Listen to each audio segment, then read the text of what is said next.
My wife said, "I sold your old Mustang for $40,000. Her family celebrated, thinking, "I'm glad to have you here. Follow my story until the end and comment the city you're watching from so I can see how far my story has reached." I heard the words, but my brain refused to process them. Abigail stood in our kitchen, phone pressed against her ear, her voice bright with satisfaction as she spoke to her sister Sarah. $40,000, she repeated, and I watched her lips curve into that smile I used to find charming. "Can you believe David kept that old thing for so long?" I finally convinced him it was time to let it go. My coffee cup trembled in my hands.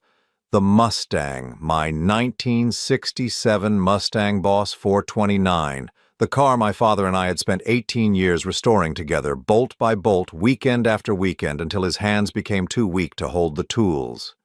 "What did you say?" My voice came out as barely a whisper. Abigail glanced at me, covering the phone with her palm. "Oh, you're awake. I sold the Mustang. Got a great price for it, too." She returned to her conversation without missing a beat. "Sarah, you should have seen the dealer's face when I told him 40,000. He practically threw the money at me." The kitchen tiles seemed to shift beneath my feet. I set the coffee cup down before I could drop it, my hands suddenly numb. "You sold my car?" "Our car," she corrected, not even looking at me. "And yes, I got an amazing deal. We're finally going to have some real money for once." The words hit me like physical blows. Our car. As if she had any connection to the hundreds of hours my father and I spent in that garage. The late nights when he taught me the difference between a Windsor and Cleveland engine, the way his eyes lit up when we finally heard that 429 roar to life after 3 years of rebuilding. "Where is it now?" I managed to ask. "Premium Motors downtown. They're handling all the paperwork." She waved her hand dismissively. "Don't worry about the details. I took care of everything." I walked to the window that faced our garage, knowing what I would see but needing the confirmation anyway. The empty space where the Mustang should have been felt like a missing tooth, wrong and aching. 27 years I had owned that car. 27 years since Dad handed me the keys with tears in his eyes, telling me to take care of his baby. "David?" Abigail's voice seemed to come from very far away. "You're being dramatic. It's just a car." Just a car. I turned to look at my wife of 9 years, this woman I thought I knew, and saw a stranger, someone who could sell a piece of my soul and call it practicality. "My father died working on that car," I said quietly. "That was 14 years ago." Her tone was gentle now, the voice she used when she thought I was being unreasonable. "You can't hold on to the past forever. We need to think about our future." Before I could respond, the doorbell rang. Abigail's face lit up. "That must be my parents. I invited them over to celebrate." Celebrate? They were coming to celebrate the destruction of everything that mattered to me.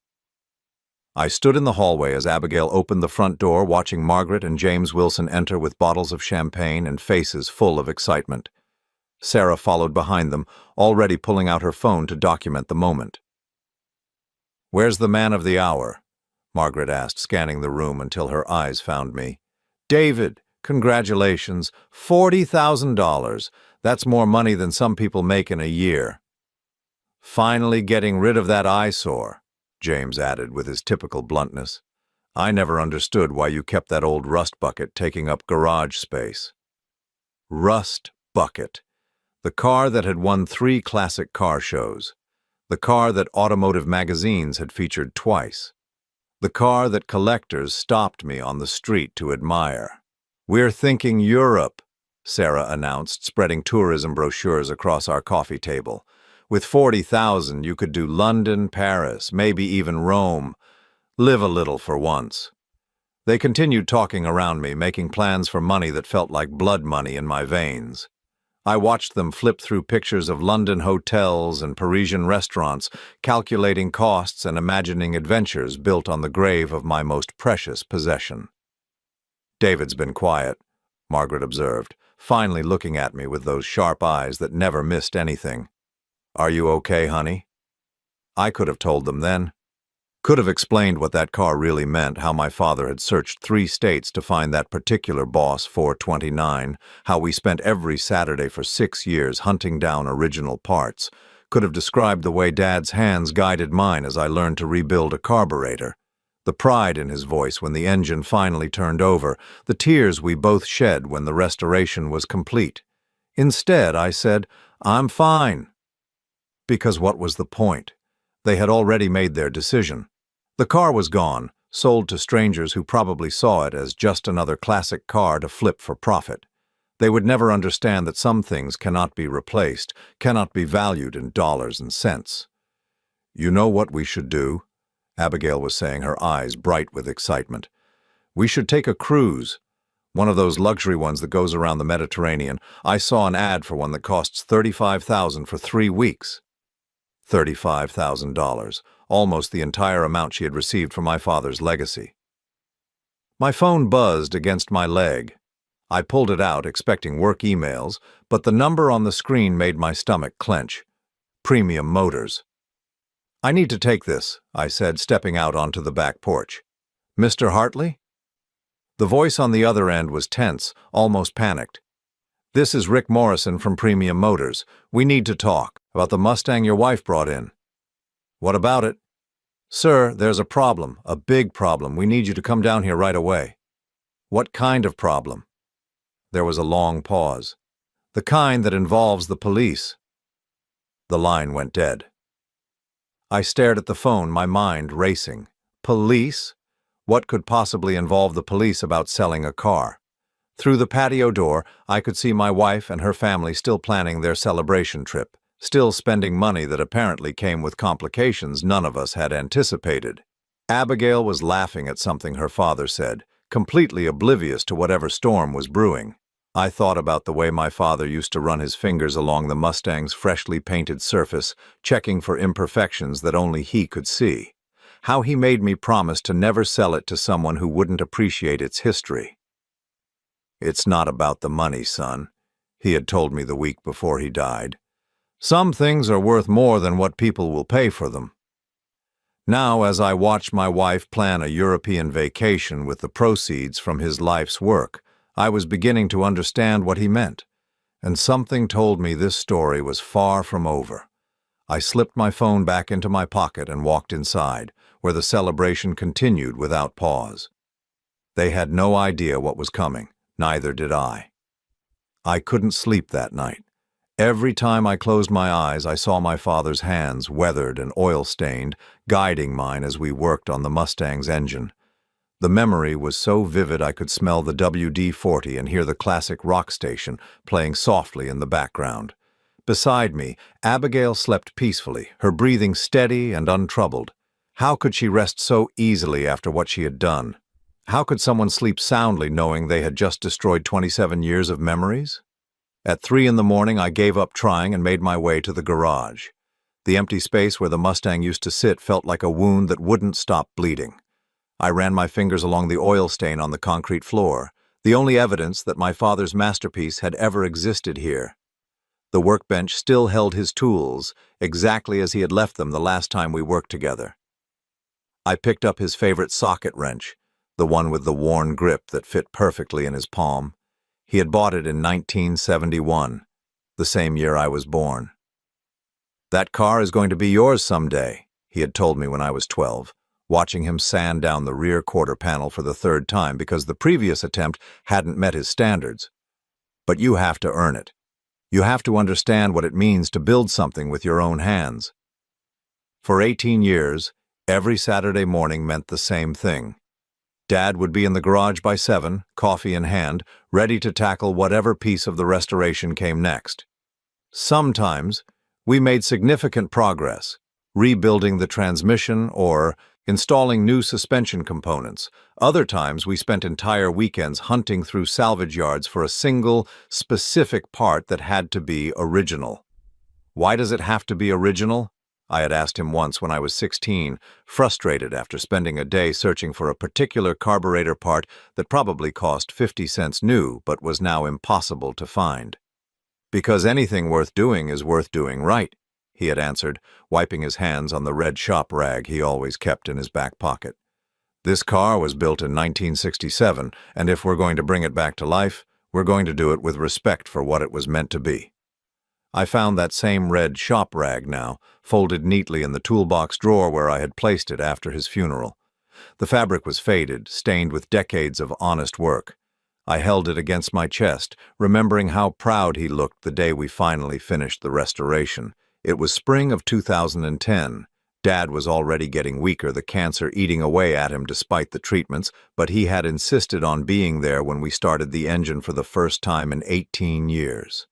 I still remember the way his eyes lit up when that 429 roared to life, the sound echoing through the garage like thunder. "She sounds perfect," he had whispered, tears streaming down his face.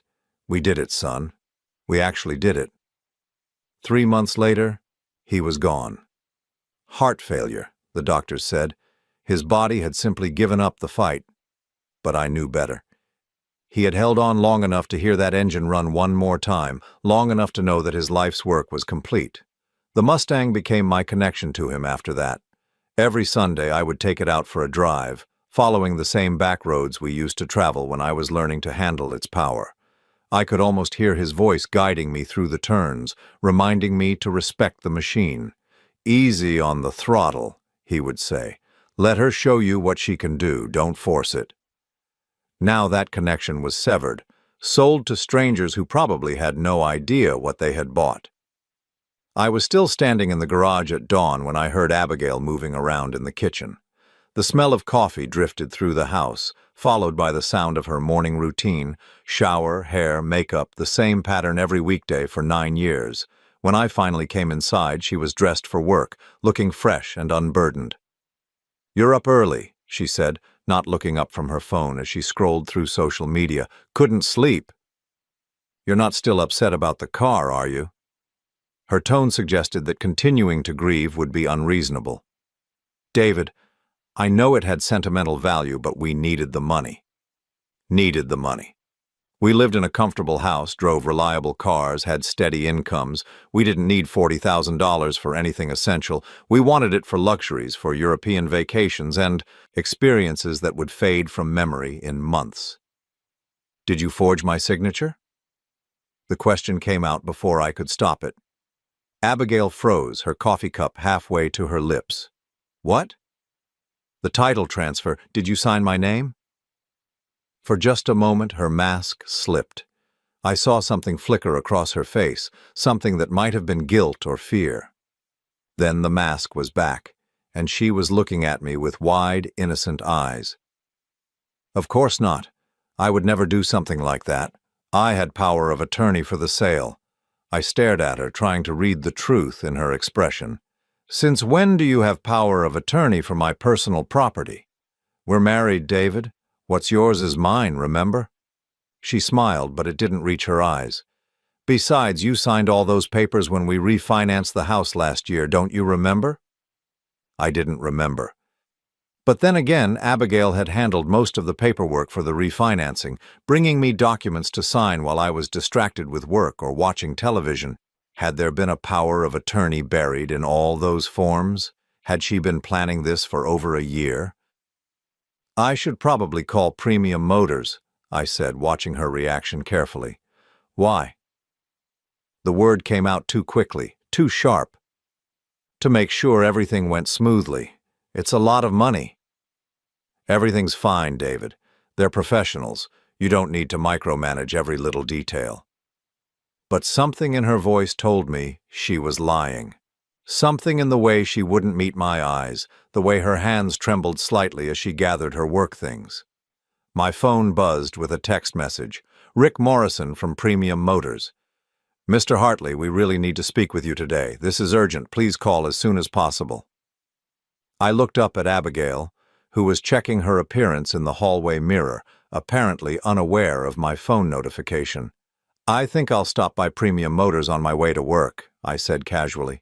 She spun around so fast it startled me. "Why, is there a problem?" "Just want to make sure everything's in order." "David, please don't." Her voice carried a note of desperation that she tried to hide. "You'll just embarrass yourself. Let me handle this. Let her handle this. The same way she had handled selling my father's car without asking, the same way she had apparently handled forging documents and lying about power of attorney. I think I can manage a simple conversation with a car dealer, I said. As I drove to Premium Motors that morning, my mind kept returning to the red shop rag in my father's toolbox. He had carried that rag every day for 40 years, through countless repairs and restorations. It represented something solid, something real in a world full of shortcuts and compromises. Abigail had never understood that. She saw the Mustang as an inconvenience, the garage as wasted space, my memories as obstacles to overcome. She had married me expecting to change me, to mold me into someone who valued the same things she did. The parking lot at Premium Motors was buzzing with activity when I arrived. Police cars flanked the entrance, and I could see men in suits moving through the showroom. My stomach dropped as I realized this was far worse than a simple paperwork problem. Rick Morrison met me at the front door, his face pale and sweaty despite the morning chill. "Mr. Hartley, thank God you're here. We have a situation." "What kind of situation?" He glanced around nervously, then lowered his voice. "Your wife's documentation for the Mustang. There are some serious irregularities. The police want to speak with you." As he led me inside, past the luxury cars and confused customers, I thought about the promise I had made to my father. I had sworn to take care of his car, to honor the work we had done together. I was beginning to realize that keeping that promise might require destroying everything else in my life. Detective Sarah Chen looked like someone who had seen everything, but even she seemed shaken as she led me into the conference room at Premium Motors. Her dark eyes studied my face with the intensity of someone trying to solve a puzzle. "Mr. Hartley, I need to ask you some questions about the 1967 Mustang Boss 429 that was brought to this dealership yesterday." "What's this about?" I asked, though part of me already knew the answer would change everything. She opened a manila folder and spread several documents across the table. "Let's start with this. Did you authorize the sale of this vehicle?" I looked down at the paperwork. There was my signature, or what appeared to be my signature, on a title transfer document. But something was wrong with it. The letters looked forced, unnatural. "I didn't sign this," I said quietly. Detective Chen nodded. "We suspected as much. Your wife brought the vehicle in yesterday claiming she had full authority to sell it, but when our forensics team examined the signature, it became clear this was forged." My chest tightened. Abigail hadn't just sold my father's car, she had committed fraud to do it. "There's something else," Rick Morrison said from the corner of the room. He looked like he hadn't slept in days. "Something we discovered after we started processing the paperwork." He placed a thick folder on the table, filled with what looked like appraisal documents and auction records. "Mr. Hartley, what do you know about your car's history?" "My father and I restored it over 18 years. It's a Boss 429, which makes it somewhat rare, but—" "Sir," Detective Chen interrupted gently, "this isn't just somewhat rare. According to our automotive expert, this is one of only 50 Boss 429 Mustangs ever produced with this specific engine configuration." The room started spinning. I gripped the edge of the table. "What does that mean?" Rick Morrison cleared his throat. "Mr. Hartley, your wife sold a car worth approximately $400,000 for $40,000. $400,000. The words echoed in my head like gunshots. I thought about Abigail's excitement over 40,000, her plans for European vacations, her family celebrating what they thought was a windfall. "That's impossible," I whispered. "We thought so too," Detective Chen said. "That's why we called in an expert from Barrett Jackson Auctions. He confirmed it. Your Mustang has what's called the Super Cobra jet engine with a specific transmission combination that makes it extraordinarily valuable to collectors." She slid a printout across the table. It was an auction listing from 6 months ago. A car identical to mine had sold for $425,000. "The documentation your father kept was meticulous," Rick added. "Original build sheets, restoration receipts, even photos of the process. This kind of provenance is what collectors pay premium prices for." I stared at the numbers, trying to process what I was hearing. My father had never mentioned the car's potential value. To him, it was never about money. It was about the work, the craftsmanship, the time spent together. But he had kept every receipt, every document, every piece of paper related to the restoration. Had he known? Had he understood what we were creating together but chose not to tell me? "Where is the car now?" I asked. "That's the problem," Detective Chen said. "Your wife's buyer was planning to flip it immediately. He's already contacted 3 different auction houses. When we informed him about the fraud investigation, he threatened to sue us for the difference in value." My phone buzzed. A text from Abigail. "How did the visit to the dealership go? Everything okay?" I showed the message to Detective Chen, who raised an eyebrow. "She doesn't know we've discovered the fraud yet," she observed. "What happens now?" "We need to arrest your wife for document forgery and fraud. The car will be held as evidence until the legal issues are resolved." "But Mr. Hartley, there's something you should know. Your wife isn't just facing criminal charges. The buyer is talking about suing for damages, claiming he was defrauded out of hundreds of thousands of dollars." I thought about Abigail at home, probably still planning her European vacation, her parents celebrating over champagne, Sarah making reservations for luxury hotels they couldn't actually afford. "How long have you known about the car's value?" Detective Chen asked. The question hung in the air. I looked at the auction records, the appraisal documents, the evidence of my father's careful documentation. Had I known? Deep down, had I always suspected there was more to the story? "I knew it was special," I said finally. "But my father never talked about money. He always said the value was in the work we did together." "Mr. Hartley," Rick Morrison said gently, "there's something else in your father's documentation, a letter addressed to you." He handed me a sealed envelope with my name written in Dad's careful handwriting. My hands shook as I opened it. "David," the letter began, "if you're reading this, it means someone has finally recognized what we built together. I never told you about the car's monetary value because I didn't want that to change how you felt about it. This Mustang represents 18 years of Saturdays, of shared dreams, of a father and son working side by side. No amount of money could capture that. But I also knew that someday people might try to take advantage of you. I documented everything, kept every receipt and record because I wanted to protect our work.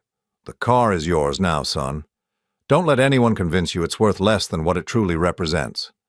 The real value isn't in dollars. It's in the love we poured into every bolt, every carefully restored component.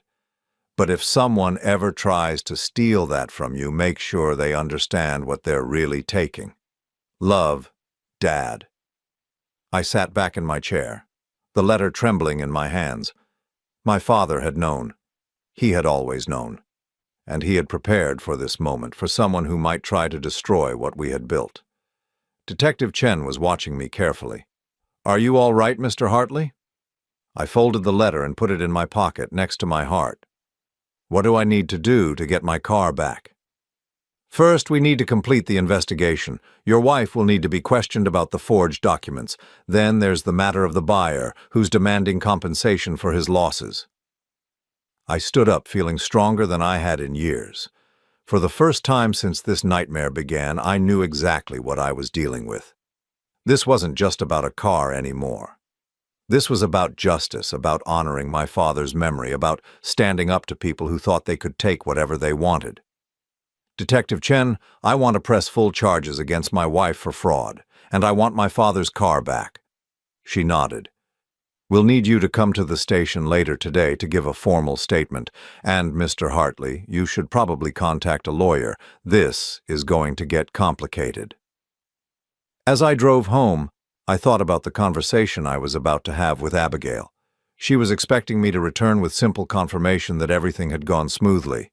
Instead, I was coming back with the truth about what she had tried to steal. $400,000, 18 years of work, a lifetime of memories. She had tried to sell all of it for a vacation to Europe. When I pulled into our driveway, I could see Abigail through the kitchen window, on the phone again, probably making more plans for money she no longer had any right to spend. I sat in my car for a moment, my father's letter still warm in my pocket. He had protected me, even from the grave. He had made sure I would have the weapons I needed for this fight. Now it was time to use them. Abigail was standing at the kitchen counter when I walked in, her phone pressed to her ear, her voice bright with excitement. "Yes, Mom. The travel agent said we could get the premium package for $38,000. It includes first-class flights and five-star hotels in London, Paris, and Rome." She turned when she heard my footsteps, her face lighting up with expectation. "How did it go at the dealership?" she asked, covering the phone. "Everything smooth?" I set my keys on the counter and looked at my wife of 9 years. Really looked at her. When had she become someone I didn't recognize? When had the woman I married turned into someone who could forge documents and lie so easily? "We need to talk," I said. Something in my tone made her pause. "Mom, let me call you back." She hung up and turned to face me fully. "What's wrong? You look upset." "The police were at Premium Motors, Abigail." The color drained from her face so quickly I thought she might faint. She gripped the edge of the counter, her knuckles turning white. "Police? What did they want?" "They wanted to know about the forged signature on the title transfer." She opened her mouth, then closed it, then opened it again like a fish gasping for air. "I don't know what you're talking about." "The signature isn't mine, Abigail. They had a forensics expert examine it." "That's ridiculous. Of course it's your signature. I watched you sign it." But her voice was shaking now, and she couldn't meet my eyes. I pulled out my phone and scrolled to the photos Detective Chen had let me take of the paperwork. "This is what you submitted to the dealership. Look at it." She glanced at the screen, then immediately looked away. "I don't see anything wrong with it." "You forged my name to sell my father's car." "I did not forge anything." The denial came out too loud, too desperate. "I had every right to sell that car. We're married. What's yours is mine." "Not when it comes to fraud, Abigail, not when it comes to stealing." She stepped back as if I had slapped her. "Stealing? How dare you accuse me of stealing from you? I'm your wife." "My wife wouldn't have done this." The words hung between us like a blade. Abigail's face went through several emotions: shock, hurt, anger, then something calculating and cold. "Fine," she said, crossing her arms. "Fine. Maybe I did sign your name, but you would have said yes anyway. You always let me handle the paperwork." "I would have said no, and you knew it. That's why you didn't ask." "Because you're too sentimental. You hold on to things that serve no purpose. That car was just sitting in the garage collecting dust, while we could have been living our lives." "Living our lives, or taking expensive vacations? What's wrong with wanting nice things?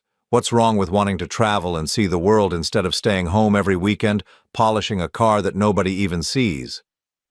I stared at her, finally, understanding the depth of the chasm between us. To her, the Mustang had always been just an object, an inconvenience that took up space and attention she thought belonged to her. "There's something else you should know," I said quietly. "What now?" "The car you sold for $40,000, it's worth $400,000. The silence that followed was deafening. Abigail blinked slowly, as if trying to process words spoken in a foreign language. "What did you say?" $400,000. It's one of 50 cars ever made with that engine configuration. The experts at Barrett-Jackson confirmed it. She staggered backward, hitting the kitchen island. "That's not possible." "It's completely possible. My father kept meticulous documentation, every receipt, every restoration record. The provenance makes it extremely valuable to collectors." Abigail's breathing became rapid and shallow. But you never said. You never told me it was worth." "Because I didn't know the exact figure, but more importantly, because it was never about the money." $400,000, she whispered, then suddenly her face contorted with rage. $400,000 and you kept it in our garage like some kind of hobby car? "It's not a hobby car. It was my father's life's work." "Your father's life's work just cost us $360,000. The kitchen door opened and Margaret Wilson walked in without knocking, as she always did. "Abigail, sweetie, I was thinking we should book the hotels before." She stopped when she saw our faces. "What's going on?" "Mom, we have a problem," Abigail said, her voice hollow. "What kind of problem?" I watched Abigail struggle with how to explain that she had committed fraud and cost her family hundreds of thousands of dollars. Finally, she just blurted it out. "The car was worth $400,000. Margaret laughed.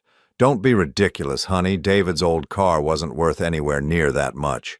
"She's telling the truth," I said. "The police and automotive experts confirmed it. She sold a $400,000 car for $40,000. Margaret's laughter died. She looked back and forth between us, trying to understand. "That's not possible. It was just an old Mustang." "It was a 1967 Boss 429 Super Cobra jet, one of 50 ever made." The words seemed to hit Margaret like physical blows.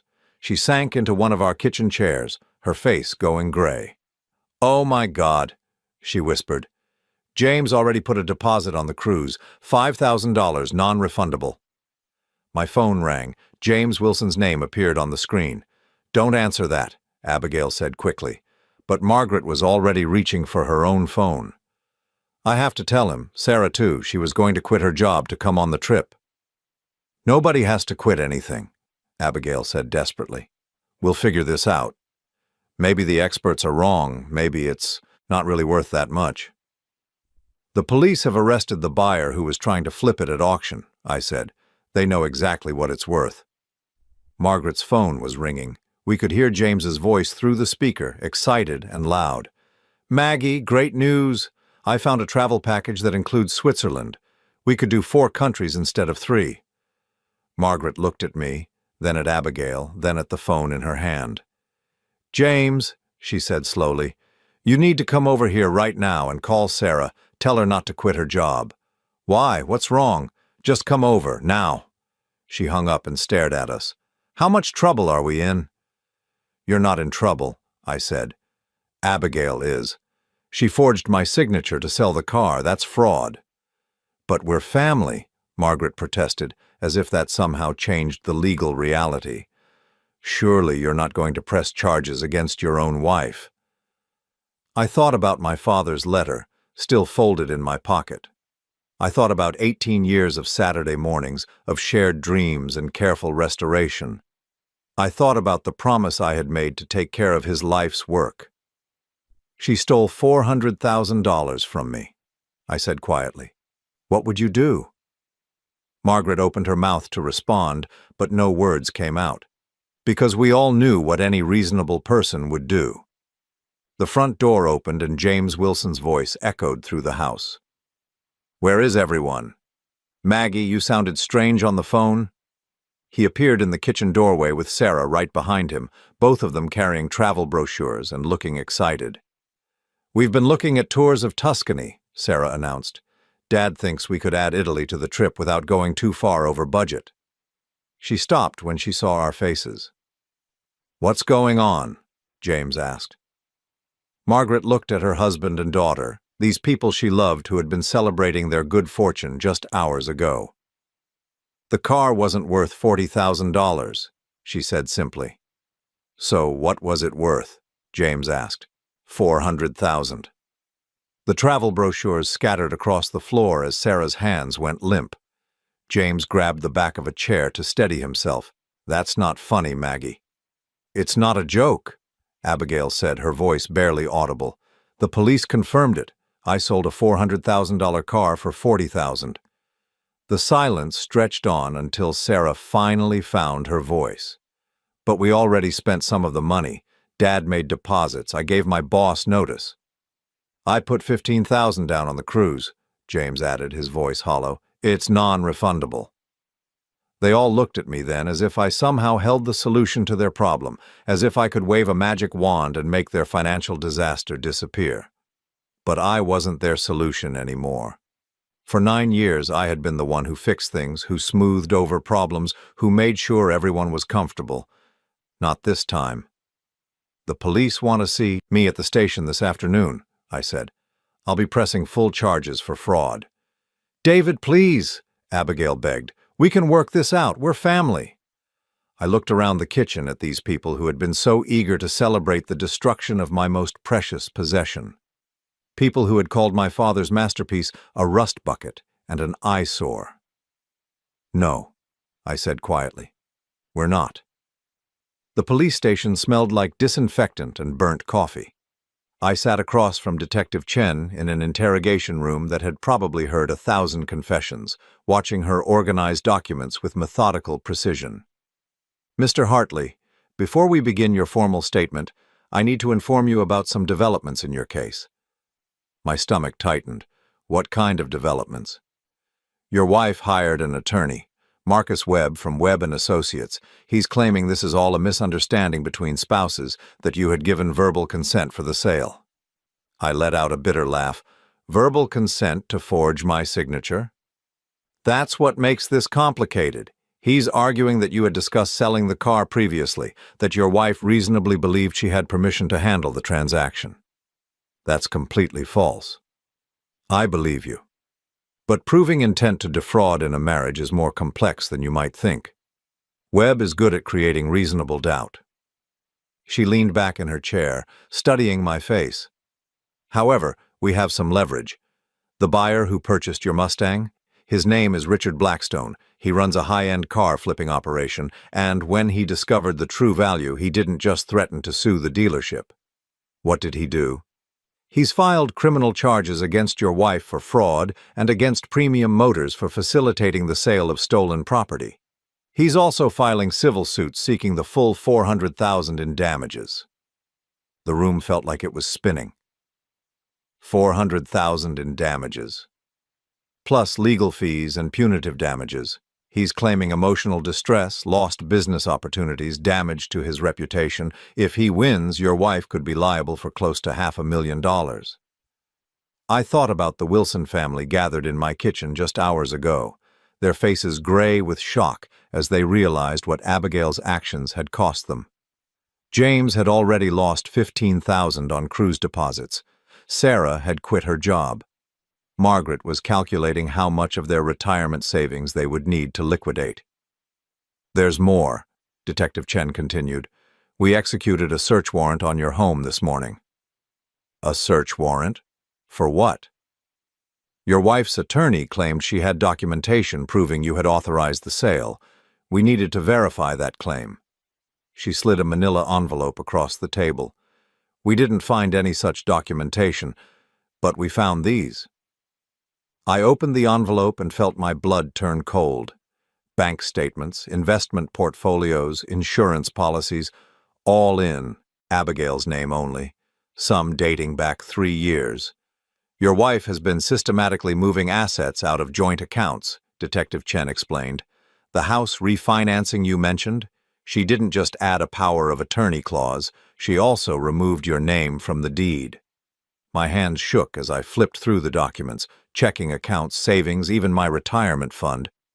Abigail had been stealing from me for years, planning this moment when she could cash out and disappear. "How is this possible? I never signed papers removing my name from the deed." "That's what we're investigating. It appears your signature was forged on multiple documents over the past 3 years. Your wife didn't just steal your car, Mr. Hartley. She's been systematically stealing your entire financial life." I set the papers down before I could crush them in my fists. "How much?" "Approximately $280,000 in assets that should have been jointly owned." $280,000. Combined with the car, Abigail had stolen over $600,000 from me. The woman I had trusted, slept beside, shared my life with for 9 years. "We need your permission to expand the fraud investigation," Detective Chen said. "This goes far beyond one forged signature." I nodded, unable to speak. My phone buzzed with a text message. Margaret Wilson. "David, please call me. We need to talk." "Family pressure?" Detective Chen asked, noticing my expression. "They're panicking. They spent money they don't have, made commitments based on thinking they had $40,000 to play with. And now they're facing financial ruin if the civil suits succeed."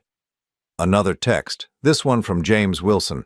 "Son, let's work this out like family. Abigail made a mistake, but we can fix this." Son. He had never called me son before. In 9 years of marriage, James Wilson had treated me like an inconvenience, someone taking up space at family gatherings. Now suddenly I was family again. "They're going to keep pressuring you," Detective Chen warned. "People facing financial destruction can become desperate." As if summoned by her words, my phone rang. Sarah Wilson's name appeared on the screen. "I should take this," I said. "Sarah?" "David, thank God. Listen, we need to meet, all of us. There has to be a way to fix this." "There's nothing to fix, Sarah. Abigail committed fraud." "But we didn't know. None of us knew the car was worth that much. You can't destroy an entire family over a mistake." "She didn't make a mistake. She forged my signature and stole my property. That's not a mistake, it's a crime." "David, please." "Dad put $15,000 down on the cruise. Mom cashed in her CDs to pay for the European hotels. I quit my job. If those civil suits go through, we'll lose everything." I closed my eyes, trying to block out the desperation in her voice. "You should have thought about that before celebrating the destruction of my father's life's work. We didn't know. You knew it mattered to me. You called it a rust bucket. You laughed about getting rid of an eyesore. You never asked what it meant to me. You just assumed you had the right to profit from its destruction." There was silence on the other end of the line.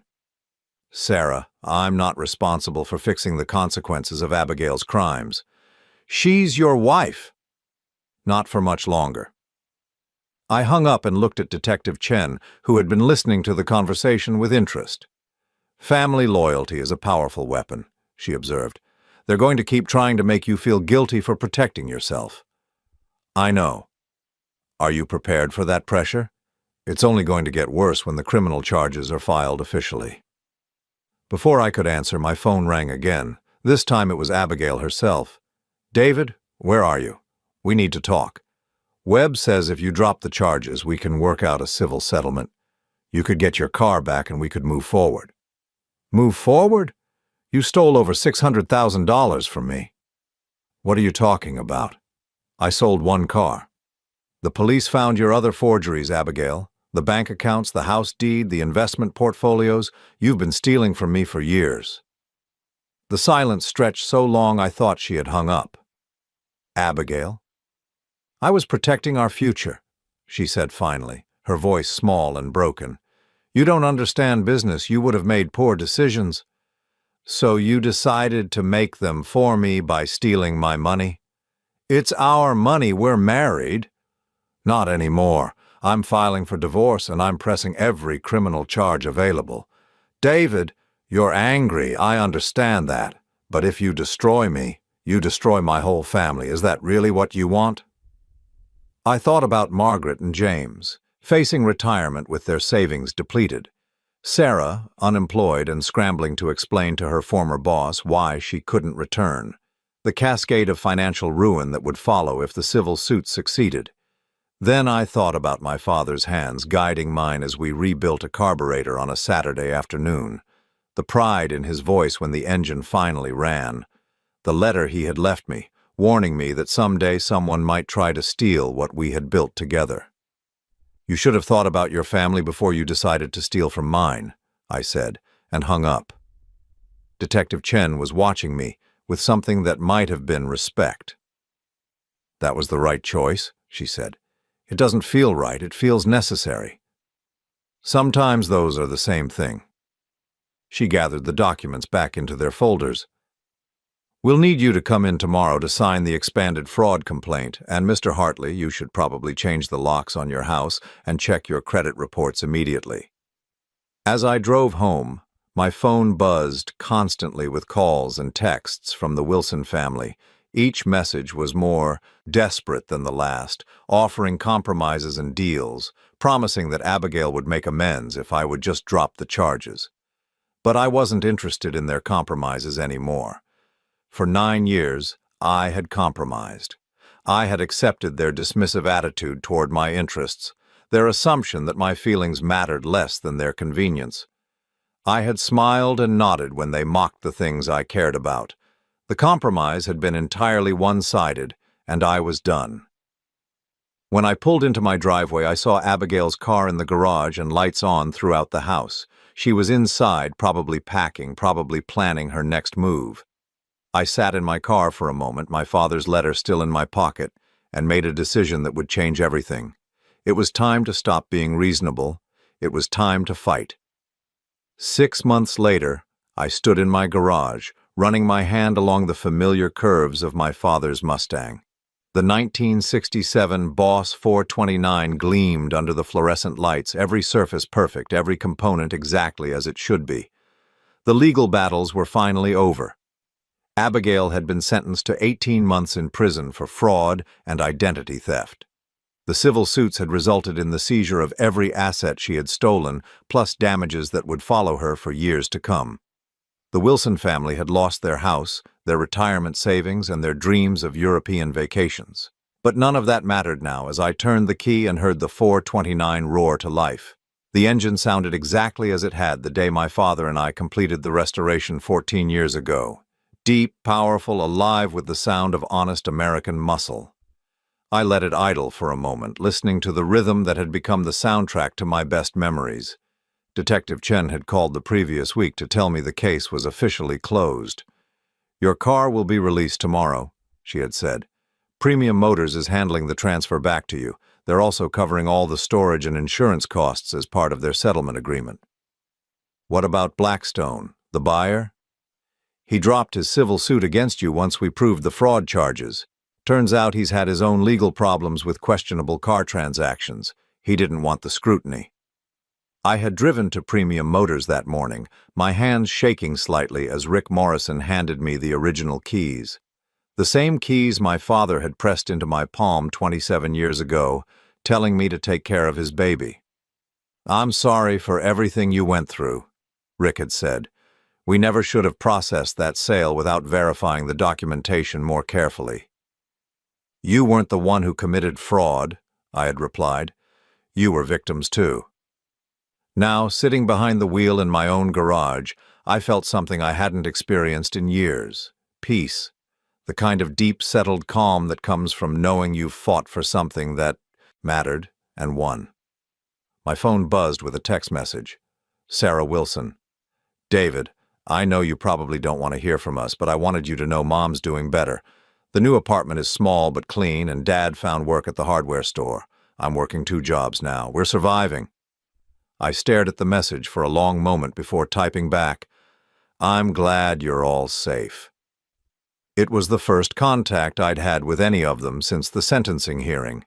They had looked broken that day, aged beyond their years, facing a future without the financial security they had taken for granted.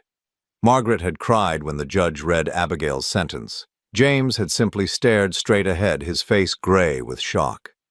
Sarah's response came quickly. "I never said this before, but I'm sorry. We were wrong about your car. We were wrong about a lot of things." I typed and deleted several responses before settling on, "Thank you for saying that." There was no point in rehashing the past and explaining how their dismissive attitude had hurt me over the years. They were paying the price for their choices now, and while I felt no satisfaction in their suffering, I also felt no obligation to ease it.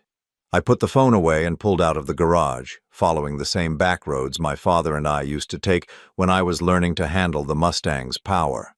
The afternoon sun slanted through the trees, painting everything in golden light. At the crest of Miller's Hill, I pulled over at the scenic overlook where Dad and I used to stop during our drives. The valley spread out below, unchanged since the last time we had been here together. I reached into my pocket and pulled out his letter, now worn soft from handling. I had read it dozens of times over the past 6 months, finding new meaning in his words each time. "The real value isn't in dollars," I read aloud to the empty valley. "It's in the love we poured into every bolt, every carefully restored component." A red-tailed hawk circled overhead, riding the thermal currents with effortless grace. Dad would have stopped to watch it, commenting on the bird's patience, its willingness to wait for the right moment to act. I thought about the patience he had taught me during those 18 years of restoration. How to wait for the right part, the right moment, the right technique, how to build something lasting instead of rushing toward a quick result. That patience had served me well during the legal battles. While the Wilson family had panicked and made desperate choices, I had waited. I had let the evidence speak for itself, let the system work as it was designed to work. My phone rang. The caller ID showed a number I didn't recognize. "Mr. Hartley, this is Tom Bradley from Classic Car Weekly. I'm calling about your 1967 Boss 429. What about it?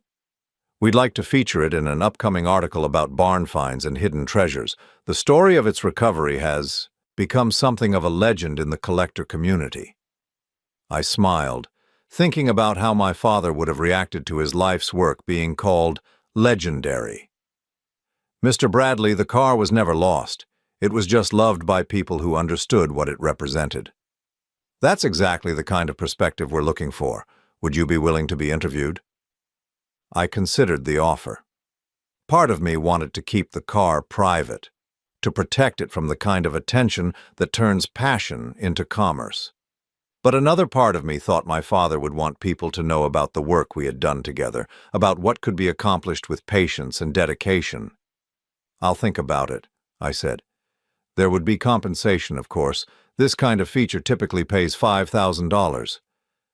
$5,000. A year ago, that amount would have mattered to me. Now it seemed almost irrelevant. The real compensation was having the car back, being able to honor my father's memory in the way he had intended. Like I said, I'll think about it. After I hung up, I sat in the driver's seat watching the sun begin its descent toward the horizon. Tomorrow was Saturday.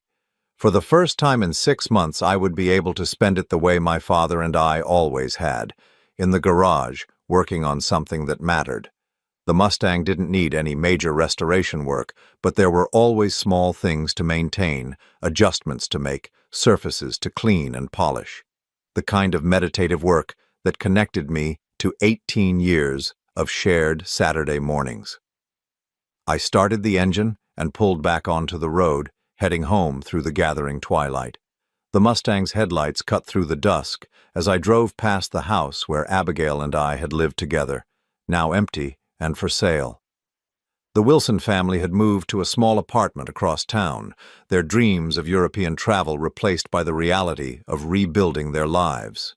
I felt no satisfaction in their downfall, but I also felt no guilt. They had made their choices, just as I had made mine. The difference was that my choices had been based on love and respect, while theirs had been based on greed and dismissal. When I pulled into my new driveway, a small house with a large garage, perfect for my needs, I sat for a moment in the car, listening to the engine tick as it cooled. Through the garage windows, I could see my father's workbench exactly as he had left it, waiting for Saturday morning to arrive. I reached into my pocket and pulled out the red shop rag I had found in his toolbox, that first terrible morning when I discovered the Mustang was gone. The fabric was still stained with decades of honest work, still carried the faint scent of motor oil and WD-40. Tomorrow I would use it to polish the chrome bumpers, to wipe down the engine bay, to maintain the car that had become the bridge between my father's legacy and my own future. I turned off the engine and stepped out of the car, my hand trailing along its perfect surface. In the silence of the garage, I could almost hear my father's voice, patient and encouraging, guiding me through the next phase of our shared journey. The car was home. I was home.